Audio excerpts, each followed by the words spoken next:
ৰাহুল গান্ধী ডাঙৰীয়াই ভোট চুৰি হোৱা বুলি যি অভিযোগ আনিছিল আচলতে সেই কথাটো অলপ ভুল।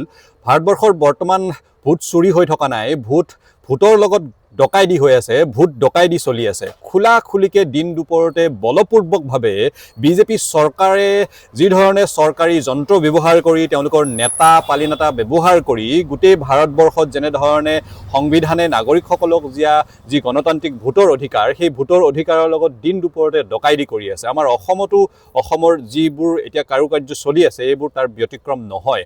গোটেই অসমত আমি দেখিবলৈ পাইছোঁ যে ক'ৰবাত অভিযোগকাৰী অহা নাই, ক'ৰবাত অভিযোগকাৰীয়ে নিজেই গম নাপায় যে তেওঁ আনৰ বিৰুদ্ধে অভিযোগ কৰিছে, ক'ৰবাত কেমেৰাৰ সন্মুখত আহি অভিযোগকাৰীয়ে কান্দিছে যে তেওঁ অভিযোগ কৰা নাই, ক'ৰবাত বিজেপিৰ কৰ্মীসকলে আহি তেওঁ ঠগ প্ৰবঞ্চনাৰে মিছা কথা কৈ আন জ্যেষ্ঠ বিজেপি কৰ্মীৰ পৰা অভিযোগৰ ফৰ্মত চাইন কৰাই নিছে, সেই কৰ্মীজনেই নাজানে।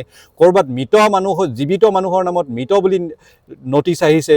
এনেধৰণে অসমৰ ঠায়ে ঠায়ে বিভিন্ন ঠাইত যিসকল মানুহে বিজেপিক ভোটদান নকৰে বা যিসকলে বিজেপিক ভোটদান কৰাৰ কোনো সম্ভাৱনা নাই, বিশেষকৈ মুছলমান মানুহখিনি আৰু হিন্দু যিখিনি মানুহে বিজেপিক ভোট নিদিয়ে বা যিবোৰ অঞ্চলত ভোট নাপায়, এইবোৰ আচলতে অঞ্চল বাছি বাছি এনেধৰণৰ কাম কৰা হৈছে। গোটেই অসমত আমি নিউজবোৰত দেখিবলৈ পাইছোঁ কেনেধৰণে ভাৰতীয় নাগৰিকসকলক অত্যাচাৰ কৰা হৈছে। আগদিনাখন নটিচ দিয়া হৈছে, পৰৱৰ্তী দিনাখনে তেওঁক হাজিৰ হ'বলৈ কোৱা হৈছে, জীৱিত মানুহক মৃত বনাই পেলোৱা হৈছে, অভিযোগকাৰী নাহে, অভিযোগকাৰীয়ে নিজে গম নাপায় তেওঁ কাৰ বিৰুদ্ধে অভিযোগ কৰিছে। গতিকে এইটো কেতিয়াও ভোট চুৰিত সীমাবদ্ধ হৈ থকা নাই। গোটেই অসমত এতিয়া ভোটৰ লগত ভোটৰ অধিকাৰৰ লগত ডকাইতি হৈ আছে, ভোট ডকাইতিলৈ পৰিণত হৈছে।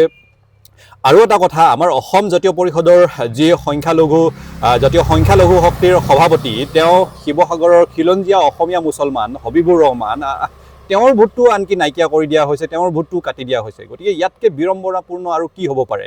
গোটেই অসমত বৰ্তমান ঠায়ে ঠায়ে যিবোৰ ঠাইৰ পৰা বিজেপিয়ে ভোট কমকৈ পোৱাৰ সম্ভাৱনা, সেই ঠাইসমূহত এনেধৰণে ভাৰতীয় নাগৰিকসকলক যি সংবিধান প্ৰদত্ত অধিকাৰ, যি অধিকাৰে সকলো ভাৰতীয়ক একাকাৰ কৰে, ধনী হওক, দুখীয়া হওক, উচ্চ হওক, নিজ হওক, সকলোৰে ভোটাধিকাৰটোৰ এই যিটো সন্মান আমাক সংবিধানে দিছে, এই ভোটাধিকাৰৰ ওপৰত আক্ৰমণ কৰি বৰ্তমান বিজেপি চৰকাৰে এই ভোটাধিকাৰৰ লগত দিন দুপৰতে ডকাইতি প্ৰক্ৰিয়া আৰম্ভ কৰিছে। আৰু তাৰ প্ৰমাণ ইতিমধ্যে আমাৰ চাৰিওফালে বিয়পি পৰিছে আৰু মানুহবোৰে গম পাইছে।